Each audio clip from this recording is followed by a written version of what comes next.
All right. Bismillah, alhamdulillah, wa salatu wa salamu ala Sayyidina Muhammad wa ala alihi wa sahbihi wa ba'd. Last week we had discussed the history of Tafsir and its development, or we started discussing the history of Tafsir and its development. Inshallah, we want to continue that discussion today. And you will recall that in addition to our discussion about how the field of Tafsir itself developed, we also were discussing how the sciences of the Arabic language developed and the very important role that plays for Tafsir. And in fact, that the Quran was actually the reason and the impetus for preserving the classical Arabic language and for developing these different sciences for analyzing the classical Arabic language. So, the next development that we want to discuss is related to both development in the sciences of the Arabic language as well as the development of the science of Tafsir in particular. You'll remember that we mentioned that one of the distinct features of the Quran is that it is mu'jiz, that it is, as scholars say, as we say in English, that its language is considered to be miraculous. Or in other words, it is a linguistic miracle. So every prophet was given a miracle to show to people the truth, to prove to people the truth of his message. And the miracle that was given to our Prophet Muhammad ﷺ, the main miracle that he was given, because his message is the final message, after him there will be no messenger, and so his sign had to be an eternal sign for all the generations of mankind until Yawm al-Qiyamah. So the sign that he was given, the miracle that he was given, was the Quran. And scholars have taken a host of different approaches to explaining what makes the Quran miraculous. Generally, these discussions have focused primarily on the high language and eloquence of the Quran.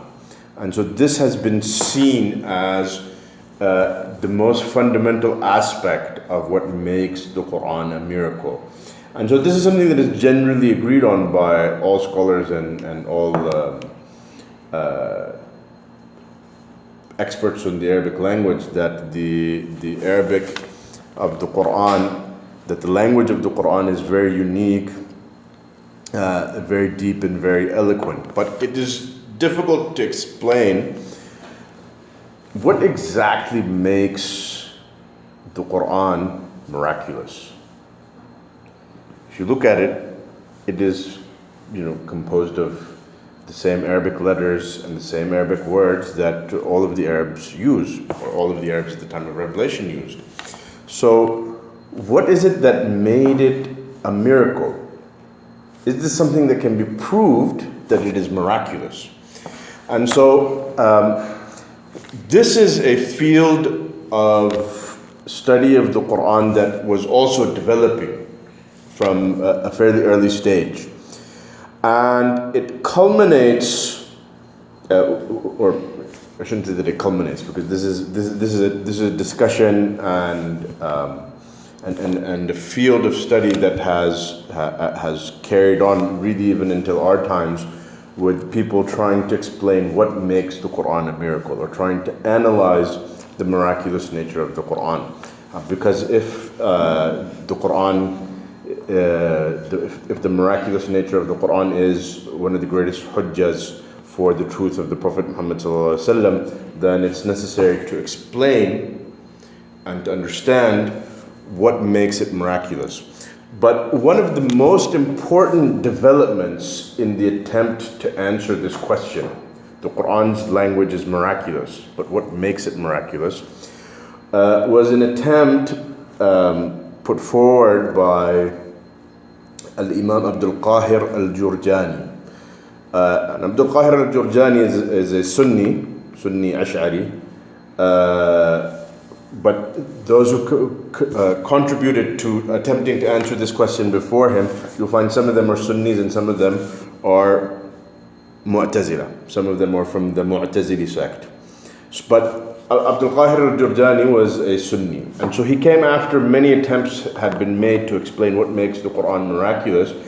And he wrote, at the end of his life, he wrote a book called Dalailul I'jaz, the evidences of the miraculous nature of the Quran.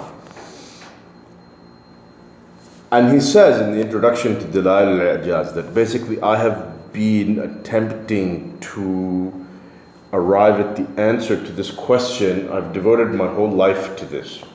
Al-Jurjani was an expert in the Arabic language. His specialty was in the Arabic language. So he has works written on Arabic grammar, on Arabic literature, on ilm al-balagha, the science of rhetoric, as it had developed up to his time. And this book that he wrote at the end of his life, Dalail al-I'jaz, is basically the ultimate work that he produced. It is the final work that is the culmination of all of his life's efforts. He says, I spent my whole life attempting to arrive at the answer to this question. And so the answer to this question that he arrived at, how can we explain, how can we show, how can we demonstrate that the Quran is in fact miraculous, or I should say, what is the tool that we can use? What is the tool we can use to show that the Quran is miraculous?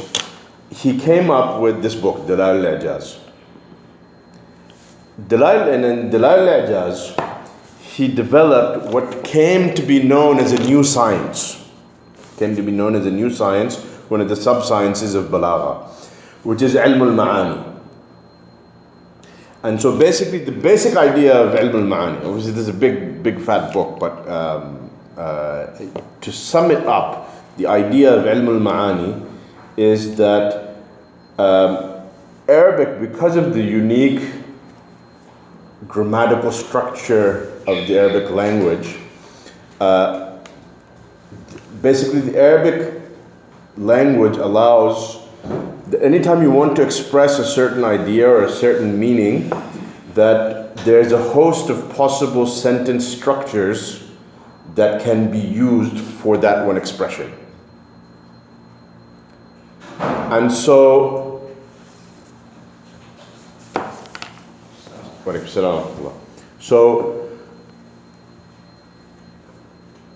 a person who is baligh, a person who is eloquent, when attempting to express a certain meaning, will choose, out of all of the possible sentence structures that are available to him, the one that is best capable of conveying the meaning that he intends to convey.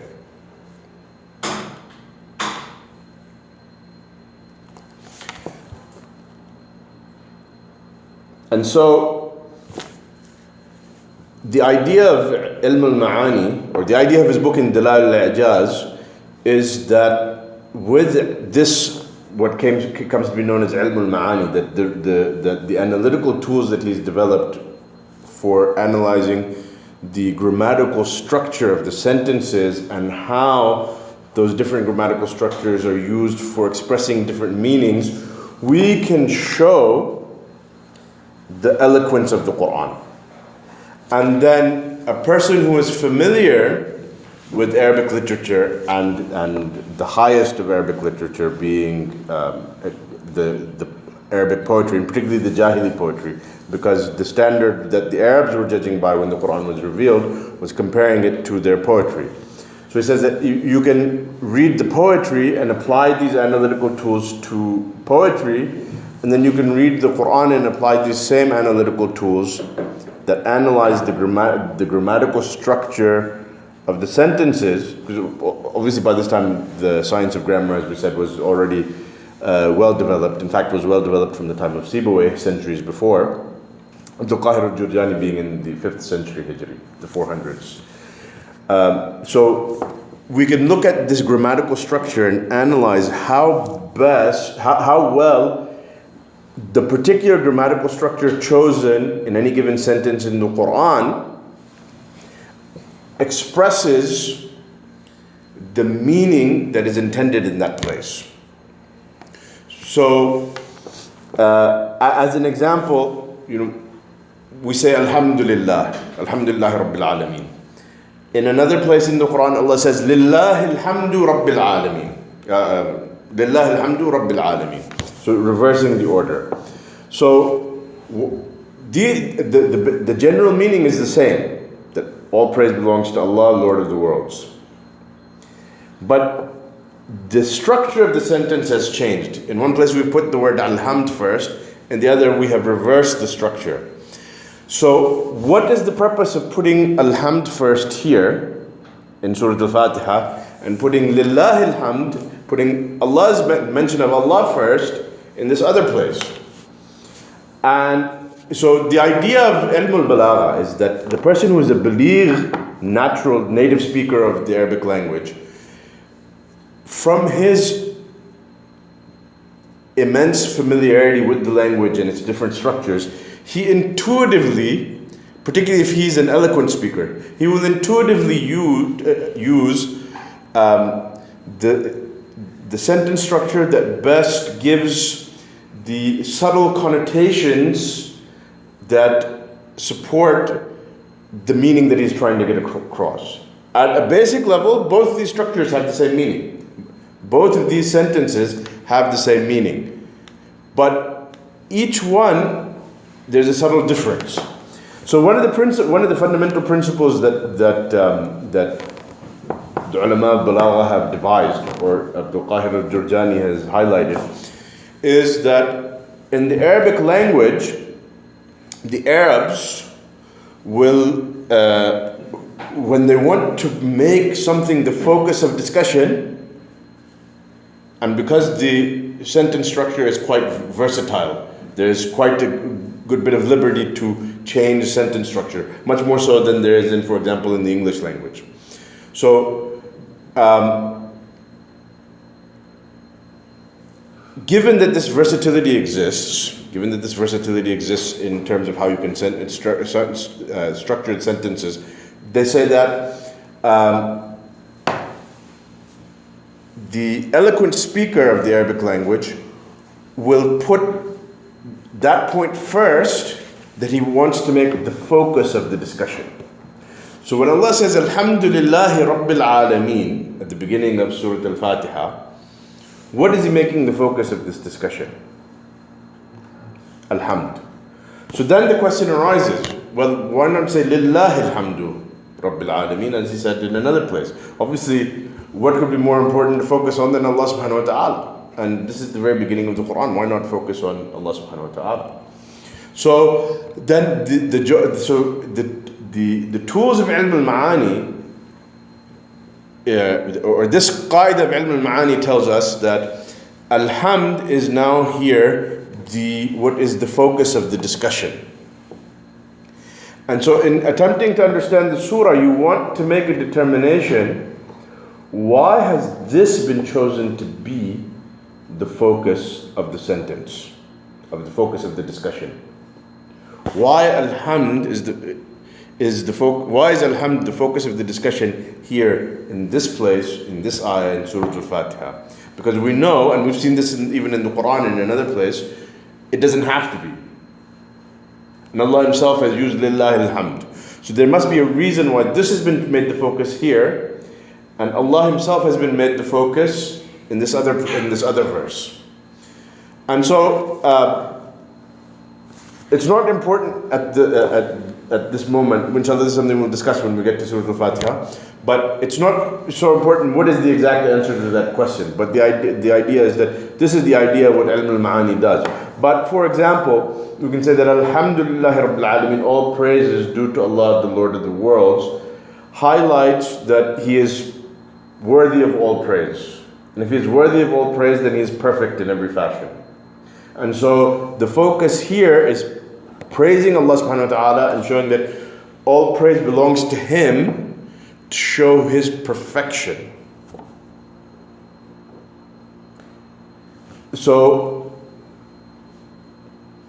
this is the theme of this discussion. Alhamdulillah Rabbil Alameen Ar-Rahman Ar-Rahim Maliki Yawmiddin, that all perfection belongs to Allah subhanahu wa ta'ala. And so the question, so here Alhamd has been made the focus. Or, for example, Alhamd has been made the focus because the discussion here is not simply about the fact that Allah subhanahu wa ta'ala is deserving of praise, but that we are praising Him. And so it is an expression of our praise. And so the point here is that praise encompasses thanks. And the greatest, and Allah is due thanks for all of the blessings that He has given us. Allah is due thanks for all of the blessings He has given us. And the greatest blessing that He has given us is the Qur'an. And so it's appropriate to begin our recitation of the Qur'an by expressing our gratitude to Allah subhanahu wa ta'ala for this great blessing that He has given us. So the maqam, the context here is a context where the focus is on expressing gratitude to Allah subhanahu wa ta'ala. And so our attempt to understand why is this the focus here would lead us to discover subtle connotations, subtle meanings that are not immediately obvious. Now, the important thing to understand here is, and this is something we mentioned before, that the Arabic of the Quran is not the Arabic that is spoken today. The grammatical endings are not used anymore in common speech as they were by the Arabs in the time of the Prophet ﷺ. So these sorts of subtle meanings, because this sort of usage was still common in the time of the Prophet ﷺ, would have been recognizing them would have been second nature to Arabs in the time of the Prophet ﷺ, because it's their language and this is how they use it. For those who come after, it requires formal study. So you learn the sciences, you formally study the grammar of the Arabic language, then you formally study the sciences of balagha, and then you use these tools and come back and study Arabic literature, and then attempt to reach a point where you have an appreciation of these sort of subtleties of the Arabic language, the way that the native speaker of the Arabic language in the time of the Prophet ﷺ did, so that you can then appreciate the balagha of the Quran, and so that then you can realize that the balagha of the Quran, the eloquence of the Quran, is perfect. It is a level of perfection that is not achievable by a human author. Because anytime you have a human author, he will always have something where he'll come back and he'll look at what he has written, no matter how excellent an author he is, no matter how excellent his command of the language is, he'll always come back and look at what he's written and say, you know what, this sentence, let me move this here. Let me move it here. Why did I express this meaning this way? Let me express it this way. And so you'll always find that, you know what, there's some nuqs here. There's some deficiency here. There's some flaw that can be improved on. There's some meaning that can be expressed in a deeper fashion. And this is when you have a human author. With Allah subhanahu wa ta'ala, you study the Quran, no matter how much you study the Quran, you will always find that its choice of words and its choice of sentence structure and its choice of how it's composed, the meanings that are being presented, is perfect. This was his answer to this question of what makes the Quran mu'jiz. Now, I should just mention in passing that this answer that he gave, this is not the only answer, but it is the culmination of all the attempts that were being made before him, and it is one of the most impressive attempts. And this is one point about the Arabic language and what makes the Arabic language unique, and why was the Arabic language chosen for the revelation of the Quran. This feature about the versatility of its grammar and the versatility of the sentence structures that it allows, as well as other features of the Arabic language that I'm not going to get into, make the Arabic language meaning the Arabic of the time of the Prophet ﷺ, not necessarily the slang that is spoken today, makes the Arabic language capable of expressing meanings and carrying rich meanings in its words, in its expressions, in a fashion that you will not find in other languages. And so this is what makes the Arabic language the language that Allah subhanahu wa ta'ala chose to reveal the Qur'an in. So the choice of the Arabic language for this person, for this final revelation, is deliberate. And this is why the Quran highlights the fact that we have revealed it as an Arabic Quran. This is a deliberate choice. This is not incidental to the revelation of the Quran. It's not just because the Prophet ﷺ happens to be an Arab, so the Quran happened to be revealed in his language, just as prophets were sent to other nations before, and so the Quran happened to be revealed to them in their language because it's addressed to their people. Because the Quran is not, it is a message, it was a message addressed initially, the initial audience was the Arabs. This is true.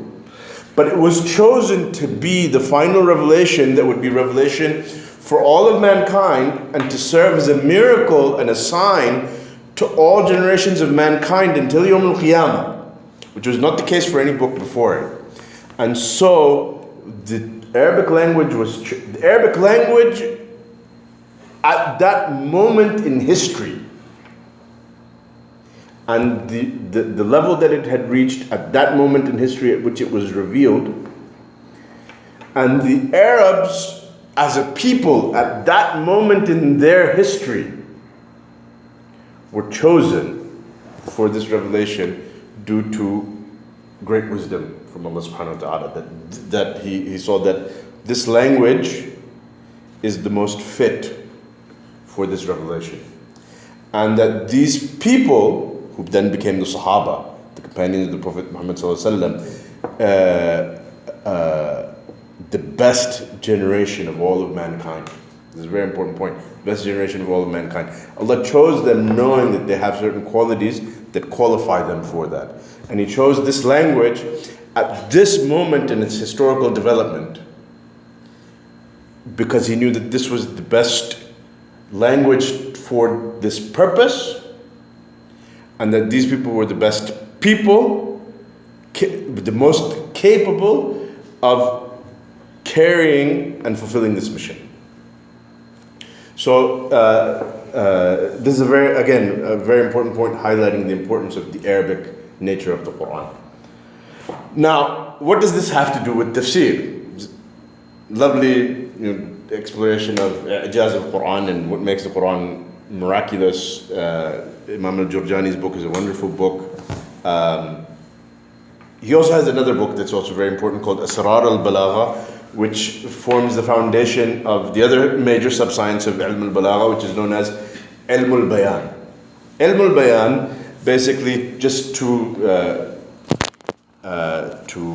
give you an idea, Ilm al-Bayan focuses on exploring the use of figurative language and metaphors and imagery, and how this type of language is used to express meanings. So this is actually something that Imam Abdul Qahir al-Jurjani had explored before writing his final work, Dalal al-Ijaz, which explores what came to be known as Ilm al-Ma'ani, which basically and this is something that's very unique about this book. It is basically a new science that was invented at his hands for the purpose of answering this question.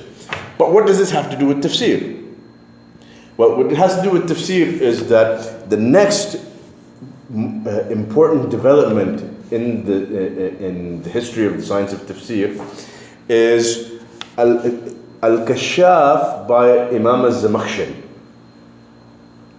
Abul Qasim al-Zamakhshari, who is we said al-Jurjani was a Sunni Ash'ari. Al-Zamakhshari is a Mu'tazili.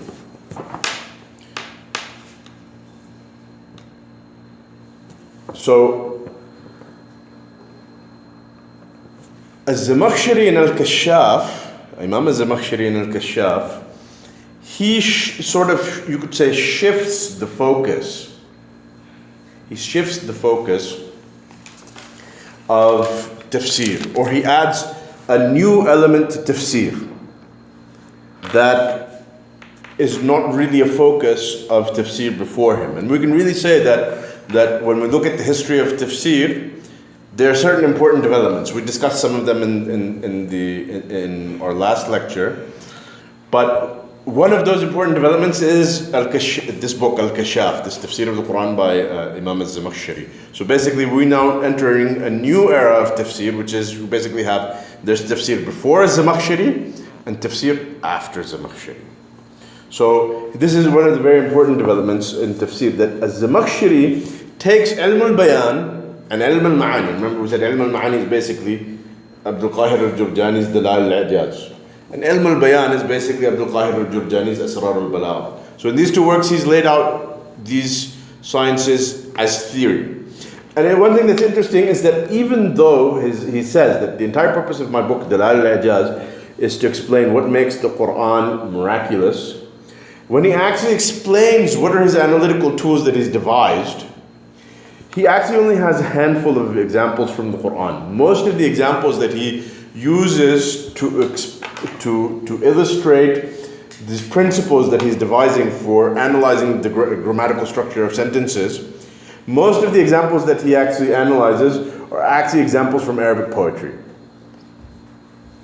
So he doesn't actually, even in this book, even for his examples, he for the most part doesn't actually apply it to the Quran. As Zamakhshari comes along and takes these sciences and says, I'm going to apply them to the Quran. And so I think one thing that we can say about what Zamakhshari did is that tafsir before Zamakhshari was mainly focused on answering the question, what does the Quran mean? This is the fundamental purpose of tafsir. What does the Quran mean?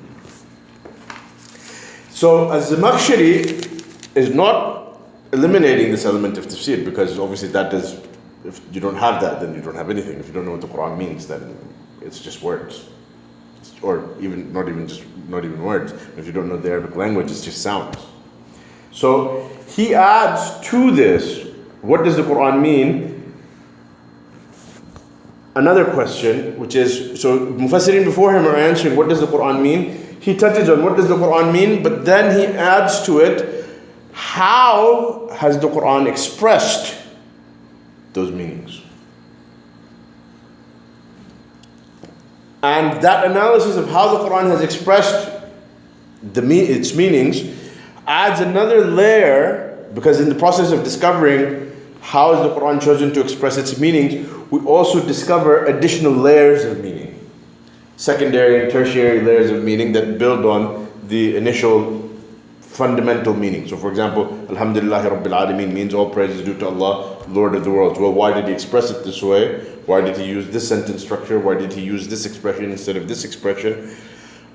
Answering those questions will reveal additional subtle connotations that may not be immediately obvious when reading tafsir,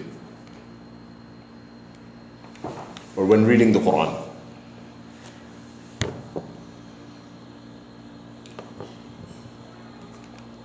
Okay, so if we look at the tafsir of Zamakhshari, just briefly, I'll just give some examples to illustrate some of its features. Zamakhshari builds on the Mufassirin who came before him. He builds on the Mufassirin who came before him. But the tafsir that he wrote is actually a very brief, very summarized tafsir. Before he wrote this tafsir, he actually had written a partial tafsir of the Quran where he goes really in depth. He goes really in depth into exploring the balagha, exploring the meanings. This is not actually, this initial writing that he wrote, as far as I'm aware, has not reached us. We don't have it. But this is mentioned by his biographers that he had written this. And then after that, he wrote, and at the very least, we know that that what he had written, he had explained Surah Al-Fatiha, and he possibly explained more than Surah Al-Fatiha, but we know that part of his explanation deals with Surah Al-Fatiha, this detailed explanation that he wrote, which, as I said, has not reached us. But I've seen some scholars actually quote from it and refer to it as Al-Kashaf Al-Kabir, the major Al-Kashaf, which is not, as I said, is not a complete explanation of the Quran. So he then wrote, when he wrote Al-Kashaf, he wrote it in a very brief fashion. So it's not a very long tafsir. So what he does is basically, he builds on the tafsir literature that exists before him.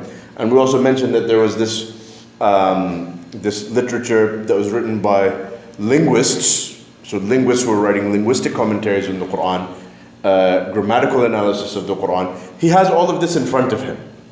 And so he will summarize, he will present in a very summarized fashion, well, what is the interpretation of this verse? Oftentimes, he will pick an interpretation out of multiple interpretations, and he may or may not allude to the different interpretations in very brief fashion. The grammar of the Arabic language, because it is so versatile, oftentimes any given ayah of the Quran, there actually be different opinions amongst the grammarians as to this word is in this grammatical case, why? This word is in this grammatical case, why? What is the grammatical function of this word in the sentence? What is the grammatical function of this word in the sentence?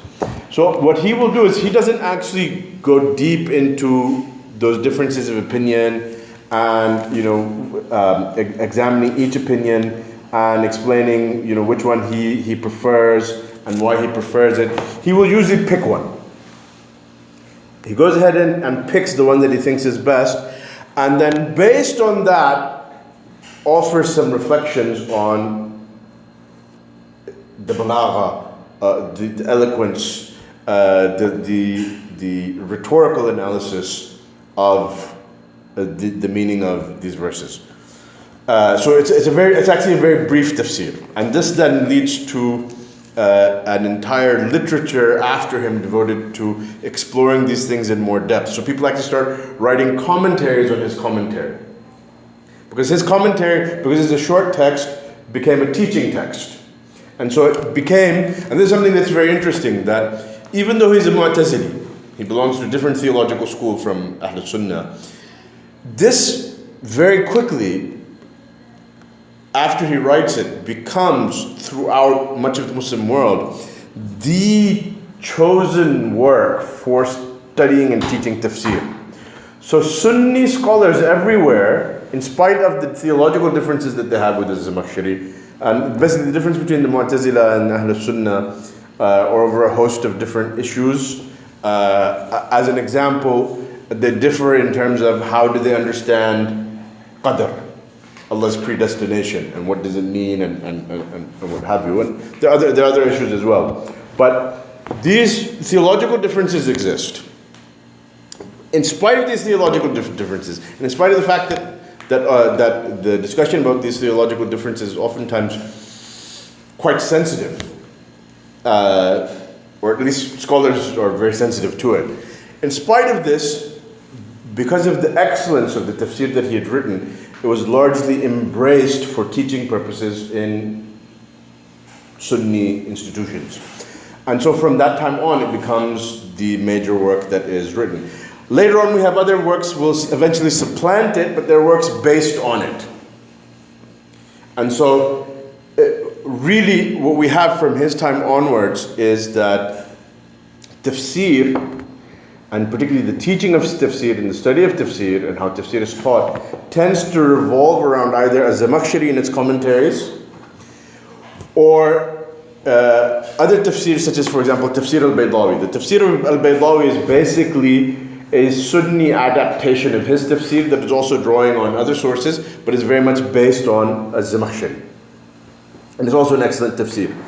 So once that becomes the standard teaching text, the tafsir of Baydawi, it becomes a standard teaching text, and what we find happens is commentaries then begin to be written on that. But if you look at al-Baydawi and the commentaries on it, all of this is really an extension and commentary on what az-Zamakhshari started in terms of rhetorical analysis of the Quran. And I'll just give some examples sort of to illustrate.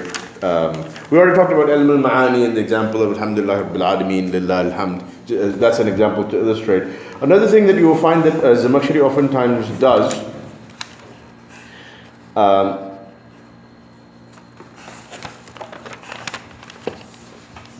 is he will analyze the word choice of the Quran. And this is something that Ibn Atiyah, by the way, Ibn Atiyah is actually a very important mufassir to mention. I didn't really mention him because he's a continuation of the trends that existed before him. Ibn Atiyah is actually a contemporary of Az-Zamakhshari. Az-Zamakhshari dies in 543 Hijri. Ibn Atiyah dies in 538 Hijri. Ibn Atiyah says, and both of them, he also has a very important tafsir.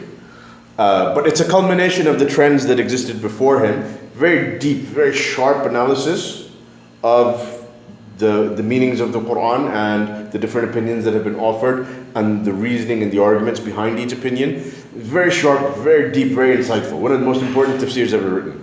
Ibn Atiyah, in his introduction to his tafsir, he says that if you were to examine any word that the Quran has used in any place, and then try and search the whole of the Arabic language, which is a very vast language, as we mentioned. The dictionaries are voluminous. If you were to search the whole language and try and choose a better word in place of the word that the Quran has chosen, you would not find it.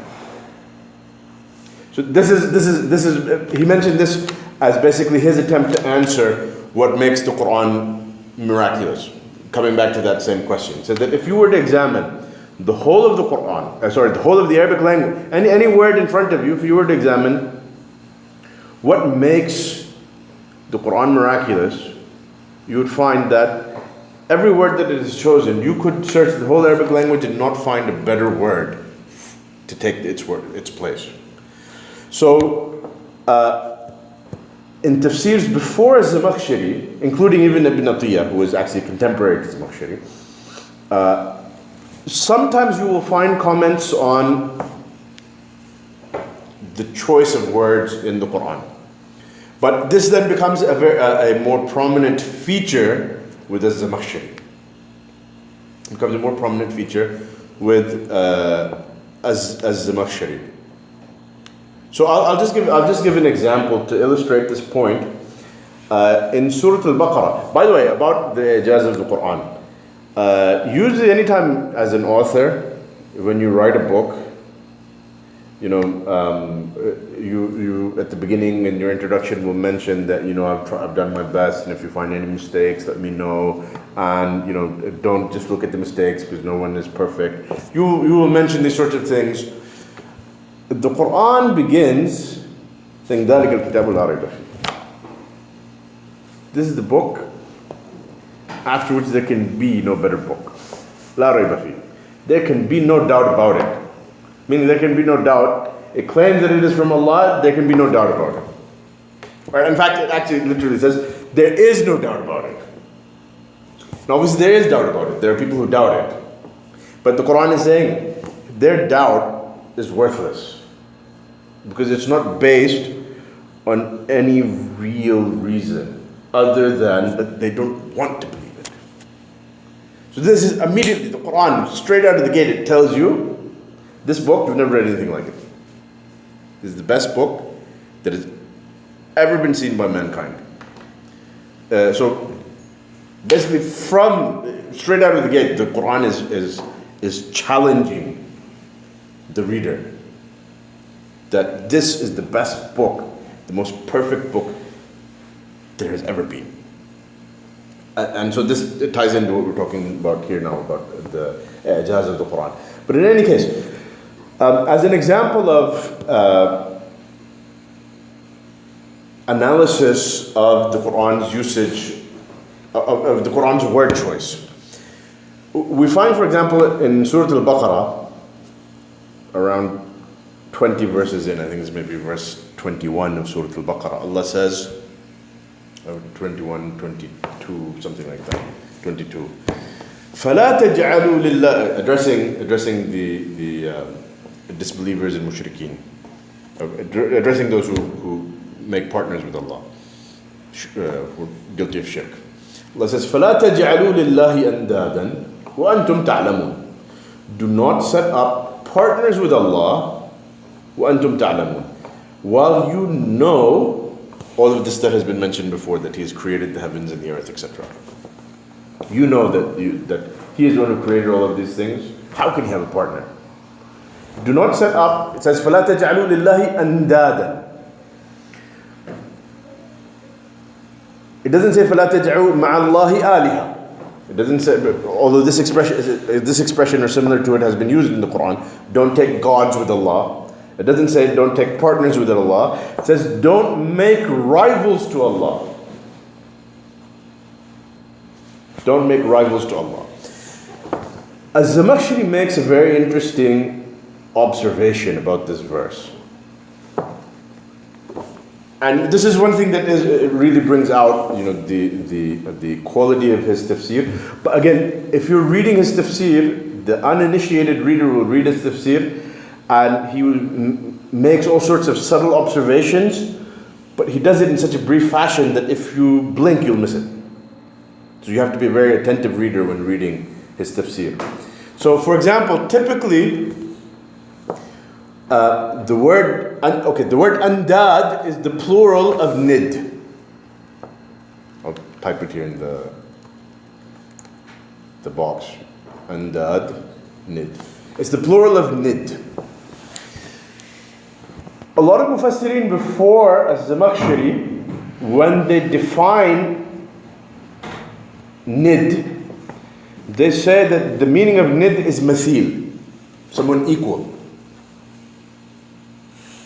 or similar to Allah subhanahu wa ta'ala, which is part of the meaning that is intended here. But a precise translation of the word nid in English, and you'll find that this is how almost all translators of the Quran in English have translated this verse. A precise translation of this word into English would be rival. It's not just an equal or someone similar, it's a rival. Now obviously you have to be similar to someone or equal to someone to be able to rival them. So this explanation that these scholars gave before is not wrong, but it doesn't really capture the purpose of choosing this word here. So Imam Az-Zamakhshari, when he explains it, he uses the word munawi to explain the meaning of nid. And munawi basically means a challenger, somebody who's challenging you. And this more closely captures this idea of rivalry. Now, okay, that's just the explanation of the word, but what does that have to do with analyzing the choice of words? Why use the word nid here? Something that's a very interesting observation. It's an example of the sorts of very sharp, insightful observations that Az-Zamakhshari makes in his tafsir. He says, or basically, this is what you get if you read between the lines. I don't know if he quite explicitly puts it in these terms, but when you read it carefully, you see that this is what he's saying. So some of this is in my words, but this is basically the gist of what Az-Zamakhshari is saying. That the Arab mushrikeen, they never claimed that their gods are rivals to Allah. They never said, we have these gods and they challenge Allah, they rival Allah. Because a rival is basically a challenger. They call them gods, they call them aliha. Aliha is plural of ilah. I'll type that here for you.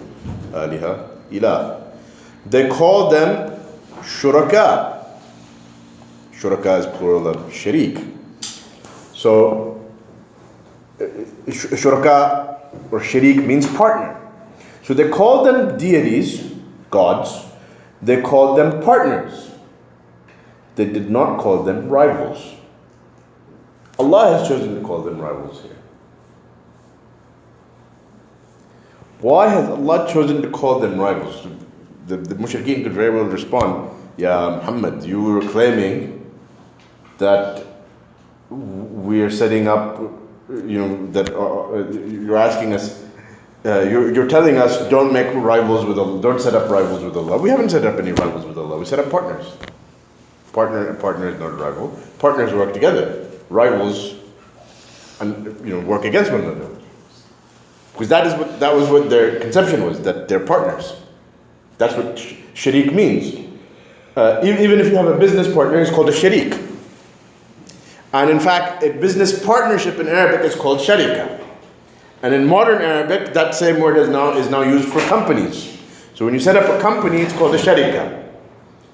It's basically a conglomerate where people are getting together to work together as partners in business. So partners are not rivals. So why did Allah call them rivals?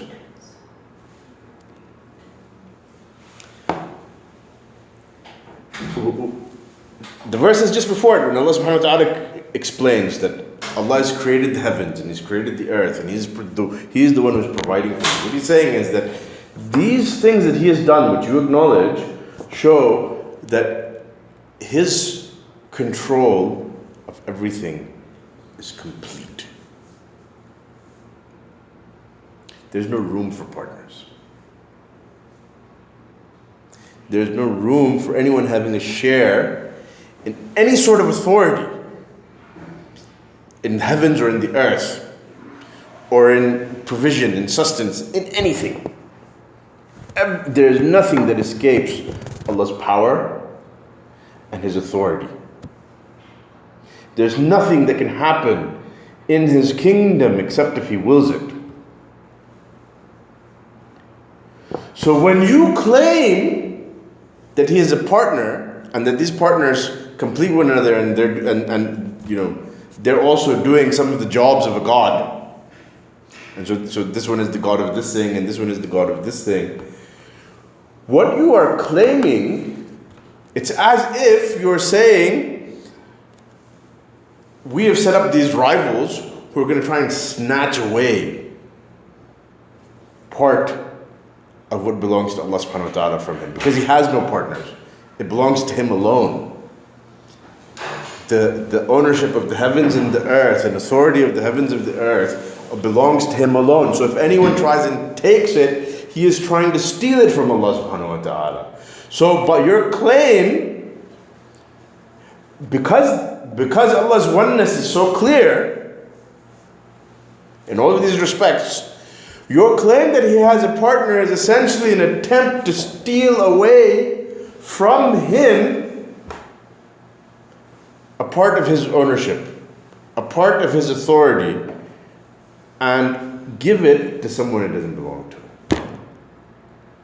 And so this is the significance of calling them rivals. I actually spent a long time explaining this point. I think Az-Zamakhshari just alludes to it in a few lines. So if you read it, just be like, yeah, this is... And in fact, I know from my own personal experience, when I used to read Tafsir Az-Zamakhshari, earlier on in my studies, I knew how important it was, and I knew from reading later tafsirs that are building on Tafsir Az-Zamakhshari how important it was. But I would read it and it would seem very ordinary. What's going on here? Everyone said that it's supposed to be so important in balagha, and I just don't see it. That's one of the interesting things about Az-Zamakhshari's tafsir, is that not only does he explain the balagha of the Quran, he himself, in the way that he chooses to explain the balagha of the Quran, is himself very baligh. His explanation is very brief in words but rich in meaning. And so that is part of the reason why his tafsir, being a commentary of the Quran, has its own commentaries. Because what is there in his explanation in a few lines needs to be fleshed out, it needs to be explained. Or you need to be a master of the Arabic language and a master of balagh. In which case you'll be able to read what he's saying and read between the lines and get straight to this is what he's saying, that this verse means. So this is an example of what he does. In any case, as I said, after him, so much of the tafsir literature that is written after him is commentaries on him or commentaries on works that are based on his work. And so he adds this new element to tafsir that was not there before. The last point that I'll discuss about the development of tafsir, just very briefly, is in our time there was a great scholar, great mufassir named Muhammad al-Tahir ibn Ashur. He died in 1973. He lived about 90 years, 93 years, something like that. He was a Tunisian scholar, coming from a long line of scholars. And he was really one of the giants of our time. His knowledge of the Sharia and all of its various science, fiqh, usul fiqh, hadith, tafsir, and his knowledge of the Arabic language and of Arabic literature, poetry, grammar, balagha, is genuinely encyclopedic. So all these encyclopedic works that I mentioned, dictionaries in 10 volumes, 40 volumes, books of grammar in dozens of volumes, all of this library he had complete command of it. Inshallah, we'll just take a few. This point just needs a few minutes, and then we'll conclude. He had complete command of it, and as well as a complete command of the classical tafsir tradition. And so, having these tools and being extremely intelligent, extremely sharp, he reached a very high level of, basically, you could say, ijtihad in tafsir. He was a mujtahid in tafsir. And you see this in that he's able to look at the different meanings and the different interpretations that the Mufassirin before him have given and give his own analysis and give his own conclusion. As well as, and this is one of the unique features of his tafsir, that so much of the tafsir literature, as you read it through time, there tends to be a lot of repetition because they're building on what was said before them. And so, each mufassir maybe adds certain things, certain points, certain analysis. But one of the things that really stands out with the tafsir of Ibn Ashur, and this is something that I've heard from one of my teachers, and this is something I observed myself in my reading of tafsir Ibn Ashur, and I heard it from one of my teachers, Sheikh Musa'id al-Tayyar, who is today in Saudi Arabia and really on a global level considered to be one of the top authorities in tafsir today. And obviously is a big fan of Ibn Ashur. He said that one of the things that is noteworthy about Tafsir Ibn Ashur is that in his discussion of almost every single ayah, he will mention some new point that you will not find in any tafsir before. Almost every verse of the Quran, he will mention something new that was not mentioned before. And so this is really, this is a work he spent 40 years of his life writing. It was published in his lifetime in a serial fashion, volume by volume. And so the early editions of it are actually in 30 volumes. And then more recent editions actually combine those volumes into larger volumes.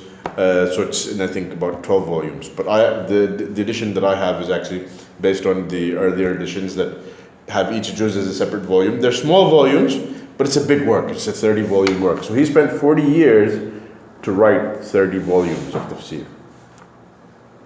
So it's a absolutely phenomenal work. And you remember that we mentioned that one of the things that you need, that tafsir at a fundamental level requires knowledge of the Arabic language. This is the foundation. Because anytime you're analyzing a text, the foundation of that analysis has to be language. It has to be the tools of language.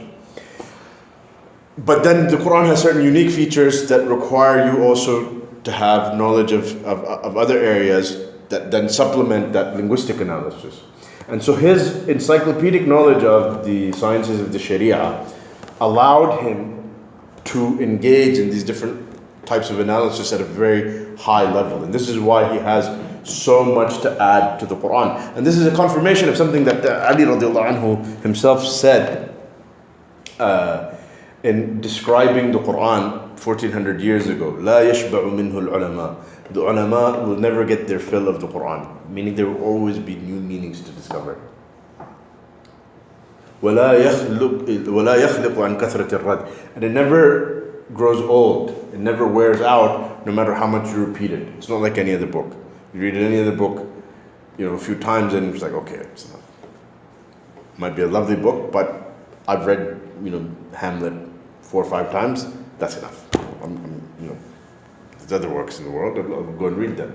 But the Quran, you have, people typically will read it every month.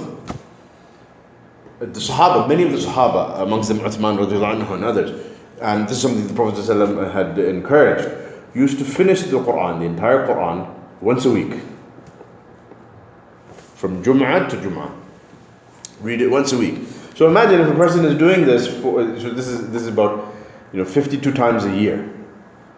And if a person is doing this for 40 years, he will have read the Quran 2,000 times.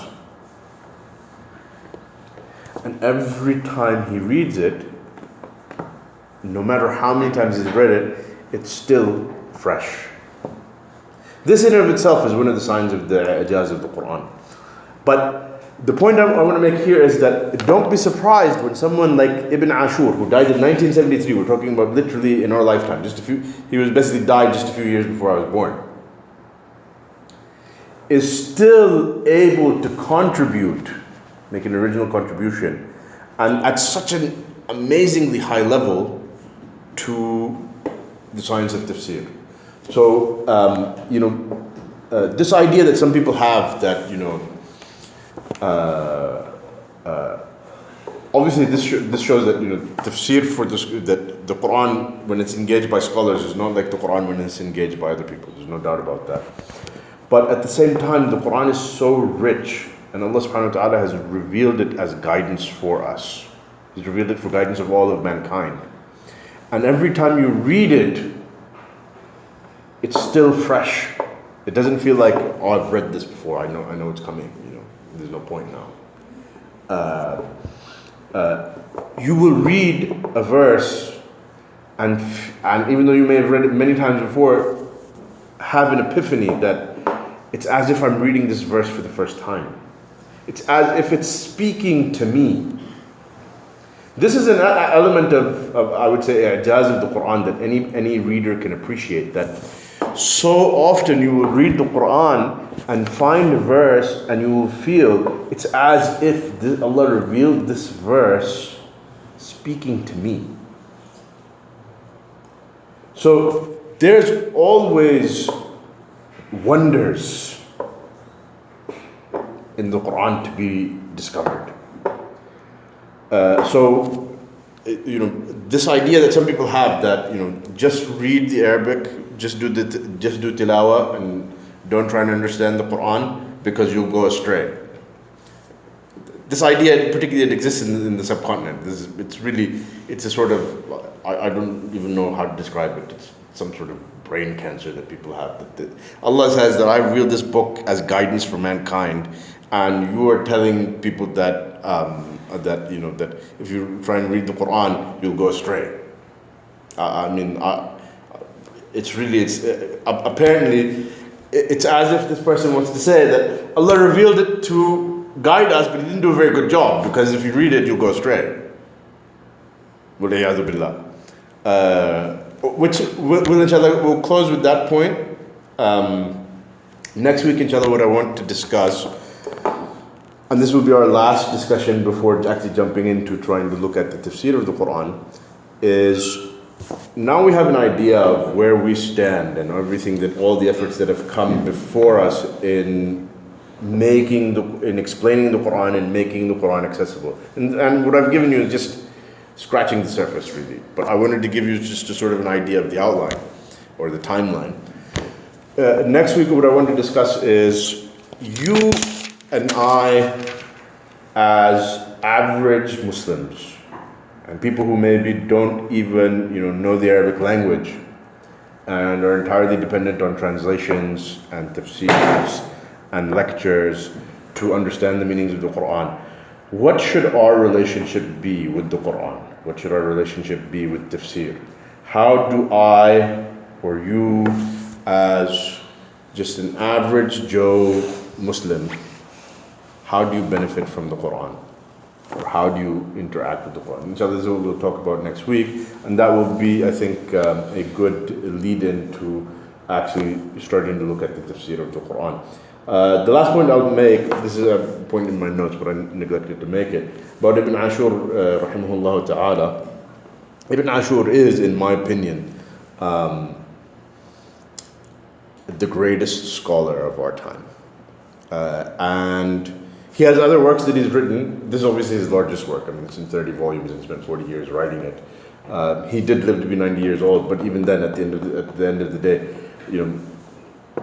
when you're writing a work this big and spending 40 years on it, obviously there's not a whole lot of time left to write a whole lot of other works. But he does have other works, some of them very important works. But this work alone, I think, is sufficient to show that he really was the most likely the greatest, most profound scholar of our era. Ibn Ashur, Sheikh Muhammad ibn Tahir ibn Ashur. And so the reason I'm mentioning this is because when we start going into the tafsir, Ibn Ashur, Az-Zamakhshari, Ibn Atiyya, some of these other works that I mentioned, I'm going to be relying on them very heavily in attempting to sort of convey to you, the listener, some of the wisdom that they've imparted, some of the deep insight that they've imparted in the understanding of the meanings of the Quran. So inshallah, we will conclude with that. سبحانك اللهم وبحمدك أشهد أن لا إله إلا أنت أستغفرك وأتوب إليك والسلام عليكم ورحمة الله وبركاته.